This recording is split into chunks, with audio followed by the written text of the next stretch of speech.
আজকের ব্লগটি শুরু করছি দুপুর থেকে। দুপুরবেলা ওর বাবা চেষ্টা করছে তার ছেলেকে ঘুম পাড়ানোর। ছেলে তো ঘুমাচ্ছে না, উল্টে হো হো করে হেসে যাচ্ছে বাবার দিকে তাকিয়ে। আসলে দুদিন ধরে ভাত খাইনি তো, আমার এত শরীরটা কষ্ট হচ্ছিল, ওকে ঘুম পাড়াতে ইচ্ছা হচ্ছিল না, তাই জন্য ওর বাবাকে দিয়েছি কাজটা যে ঘুম পাড়াও।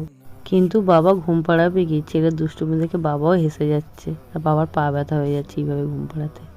ও তো ঘুমালো না, ও ঘরে বসে বসে দুষ্টুমি করছিল, তাই ওকে বাইরে নিয়ে এসেছি খেলতে। আর বাইরে বেরিয়ে দেখা পেয়েছে পুকুর, এটা আমাদের বাড়িতেই ছিল, কিন্তু আমার ছেলে ওকে এত ডিস্টার্ব করতো তাই পাশের বাড়ির একটা মেয়েকে দিয়ে দিয়েছিলাম। তো সে একটু নিয়ে বেরিয়েছিল আর দেখতে পেয়েই চিনতে পেরেছে, এখন শুরু হয়েছে কান্না, ওকে দেওয়া যাবে না, ওকে নিয়ে ঘরে যাবে। তো অনেকক্ষণ ধরে ওকে খেলার পরে আমি নিয়ে চলে এসেছি বাড়িতে ফিরে চা করার পরে ওর বাবা বললো আজকে মাংস ও রান্না করবে। আসলে শিবরাত্রির গিফট আর কি, আজকে রান্না করে খাওয়াবে। চিকেনটাও স্টু করতে চেয়েছিল, তাই কোনো মশলা টশলা দেয়নি, কিন্তু চিকেনটার কালারটাই আমার পছন্দ হয়নি। এদিকে বসিয়েছি ছেলের খাবার। ও যে মাংসটা রান্না করছে তার উপর আজকে আমি অন্তত ভরসা করতে পারছি না। আমি দুদিন ধরে ভাত খাইনি, আজকে আমাকে ভালোভাবে ভাত খেতে হবে। তাই জন্য একটু ডাল চাল নিয়েছি, বসাবো। তবে খিচুড়ি করবো না, ওই হব্বিসি ভাতের মতো করব। এই ভাতটা আমার এবং ওর বাবা দুজনের খেতে খুব পছন্দ, তাই জন্য অনেকটাই নিয়ে বসেছি, জানি আমি খেলে ও খাবে। মাঝে মাঝেই কিন্তু আমি এরকমটা করি, ওদের জন্য ভাত ডাল মাছ রান্না করে দিয়ে আমি আমার জন্য এই ডালে চালে প্রেসার কুকারে বসাই অল্প করে। তার সাথে দিয়ে একটু আলু সিদ্ধ, কাঁচা লঙ্কা ওর মধ্যে দিয়ে দিই, একসাথে তিনটেই ফুটে যায়, বেশ ভালো সিদ্ধ হয়ে যায়। আর ডিম সিদ্ধও দিই, ডিম সিদ্ধটা আলাদাভাবে বসাই অবশ্য। আজকেও সেই রকমই করার প্ল্যান, লঙ্কাও দিয়ে দেবো, আলুও দিয়ে দেবো, আর ডিমটা অন্য জায়গায় বসিয়েছি।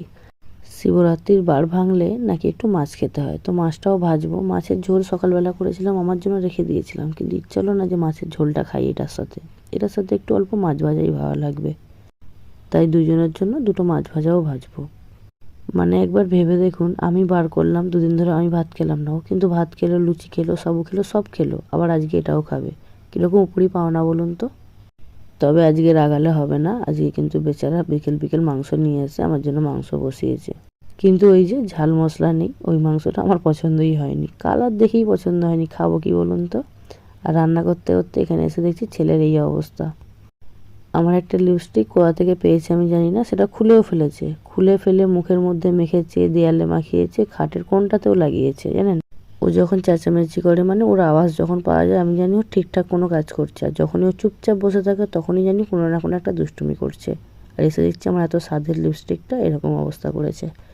থাক, আজকের দিনে আর বকবো না, আমি এখন মাথা ঠান্ডা করে খেয়ে নিই। আমার পাত রেডি হয়ে গেছে। আমার পাতটা দেখে ওর বাবা কি বললো জানেন, শিবের বার তুমিই ভাঙছো, মাছ মাংস সাথে আবার ডিম, ওর উপর দিয়ে নিয়েছো ঘি, সহ্য হবে তো?